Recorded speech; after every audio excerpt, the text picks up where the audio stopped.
Настоящий апокалипсис в России, масштабный налет на Москву, есть погибшие и раненые, огненный столб никак не могут потушить.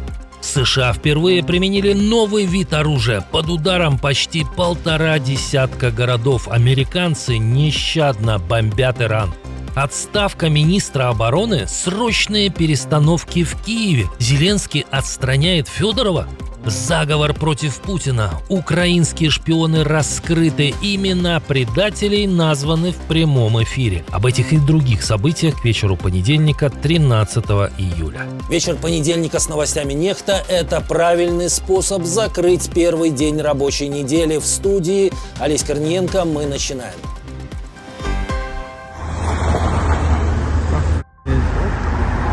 Огромное зарево, напоминающее первые кадры фильма Фрэнсиса Копполы. Только это не киношный апокалипсис, а видео последствий ударов украинских беспилотников. Они вновь атаковали объекты топливной инфраструктуры на юге России.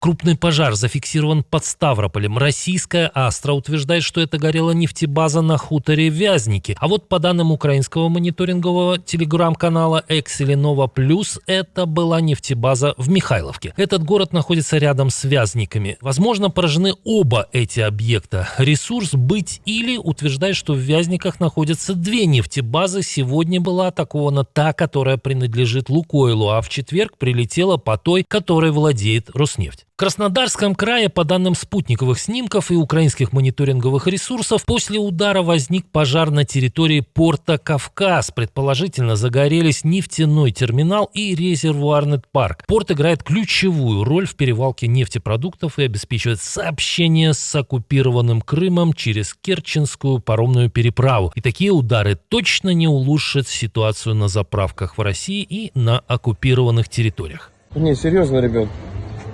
По 380 рублей. Где-то летит. На, въебало. Прям на видос, вон дым. Одновременно произошел один из самых массированных налетов беспилотников на московский регион. По данным российских властей, в сторону столицы и ее области летели более 350 дронов.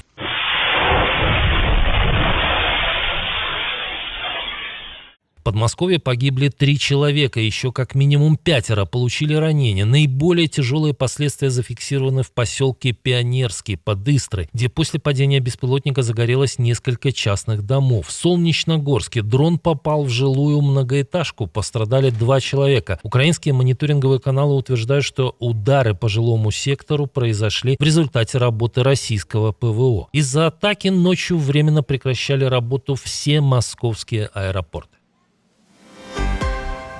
В Азовском море продолжается беспрецедентный разгром российского танкерного флота. Силы беспилотных систем ВСУ за сутки поразили еще 15 российских судов. Как сообщил командующий СБС Роберт Мадяр-Бровди, дроны атаковали 7 танкеров, 5 сухогрузов, паром и 2 буксира. Всего же за 8 суток дроны СБС поразили 105 судов страны-агрессора в акватории Азовского моря. То есть танкеры идут, везут топливо, их хуят, извиняюсь за выражение. Да, пока ни один из этих кораблей не пошел ко дну, но последствия ударов можно оценить по видео, попадающим в сеть. Перевалочная инфраструктура полуострова получает укол каждую ночь. Движение по проливу остановлено, разгрузка ограничена до минимума. Кроме того, СБС поразили за минувшие 2 суток 9 электроподстанций в Крыму, уничтожили российскую пусковую установку С-400 «Триумф», зенитный ракетный комплекс «Тор» и 2 комплекса радиолокационных станций.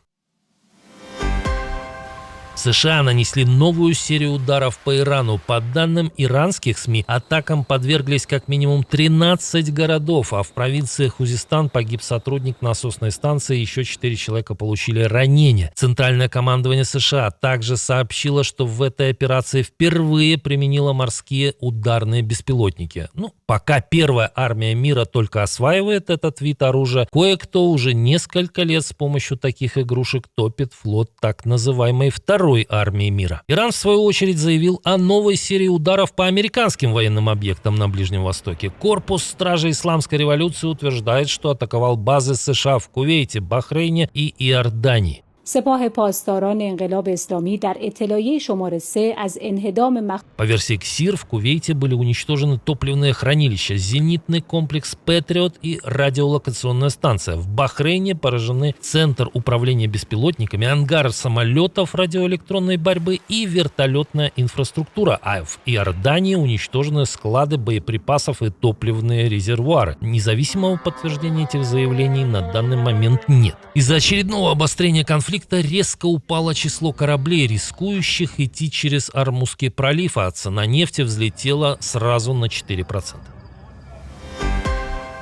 После объявления президента Владимира Зеленского о масштабном обновлении правительства, украинские СМИ со ссылкой на источники в офисе президента, Кабмине и Верховной Раде обсуждают будущую конфигурацию власти. Интригой остается судьба самой премьер-министра Юлии Свириденко. По данным источников, она может возглавить дипломатическое направление, став новым послом Украины в США. На должность главы правительства рассматриваются несколько кандидатов. Среди них глава «Нафтогаза» Сергей Корецкий, бывший премьер Денис Шмыгаль и министр обороны Михаил Федоров. Одновременно обсуждаются перестановки в силовом блоке. Если Федоров покинет Минобороны, одним из наиболее вероятных кандидатов на его место называют нынешнего министра внутренних дел Игоря Клименко. Но есть и версия о том, что Федоров просто потеряет свой пост министра обороны. Одни источники издания ЛБУА утверждают, что Зеленский так хочет улучшить ситуацию с мобилизацией, а другие, что президент якобы недоволен некоторыми действиями Федорова. У кого какие ставки, как это будет на самом деле? «Я не могу умереть сейчас, мне еще нужно принять санкции против России и разобраться с Ираном». Такими были последние слова Линдси Грэма. Как пишет Axios, влиятельный республиканец пожаловался одному из своих собеседников на плохое самочувствие, но на предложение немедленно вызвать врачей сенатор ответил, что обратится к медикам на следующий день. По предварительным данным судебно-медицинской экспертизы, Линдси Грэм скончался в результате расслоения аорты, связанного с атеросклерозом. Окончательное заключение будет опубликовано после токсикологических и микроскопических исследований. Один из ближайших союзников Дональда Трампа в Конгрессе за день до смерти вернулся из Украины. Президент США распорядился приспустить государственные флаги в память о сенаторе. Публицист Игорь Эйдман, кузен убитого в 2015 году лидера российской оппозиции Бориса Немцова, прямо заявил о возможной причастности кремлевских спецслужб. Фактом остается то, что с уходом Линдси Грэма Украина и Европа лишилась одного из самых влиятельных союзников в Вашингтоне. Об этом пишет Bloomberg, отмечая, что именно Грэм был одним из немногих республиканцев, способных одновременно влиять на Дональда Трампа, поддерживать тесные контакты с Владимиром Зеленским, находить общий язык и с европейскими лидерами, и с представителями Демократической партии США. И теперь принятие пакета так называемых адских санкций против России, идею которого Грэм продвигал давно, может оказаться под вопрос. Россия продолжает наносить удары по украинским городам. Утром под обстрел попала Одесса. По данным местных властей, удар пришелся по территории автотранспортного предприятия. Ранения получили 4 человека, среди них 5-летний ребенок. На месте загорелись 6 автобусов, еще 11 и 6 автомобилей получили повреждения. Пострадало также здание санатория. Ночью российские дроны атаковали Запорожье. Пострадали 11 человек, в том числе 15-летний подросток. Повреждены 11 многоэтажных домов и одна из городских больниц. Экстремальная жара в Европе убивает в невиданных масштабах. Она уже унесла более чем 10 тысяч жизней. Об этом свидетельствуют данные европейской системы мониторинга смертности Евромомо. Большинство погибших, более 9 тысяч человек, были старше 65 лет. Жара побила температурные рекорды сразу в нескольких странах, а ученые заявляют, что столь мощная июньская волна тепла была бы практически невозможна без изменения климата. Новый премьер назван, но правительственный кризис остался. Президент Молдовы Майя Санду выдвинула на пост главы правительства 44-летнего финансиста Василия Тафана.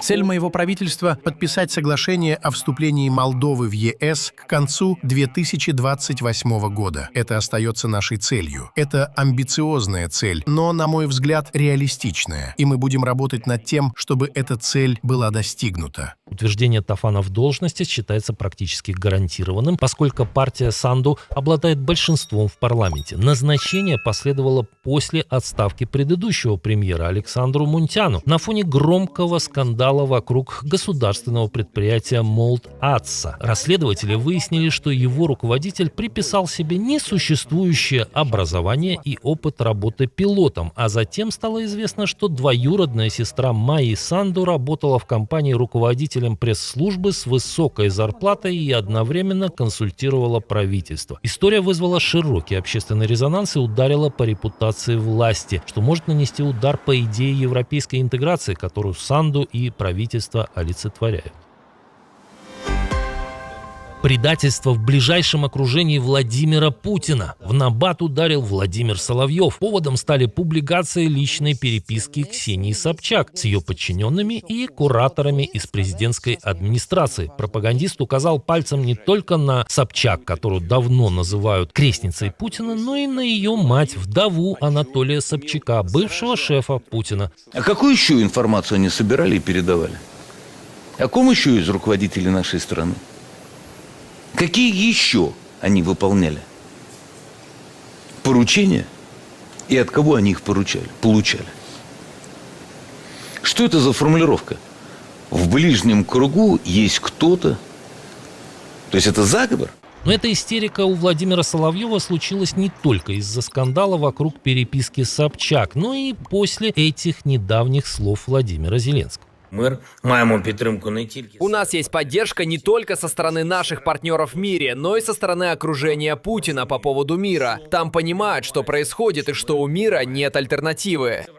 Как вам кажется, кто в Кремле работает на Украину? Спасибо, что досмотрели до конца. Увидимся утром.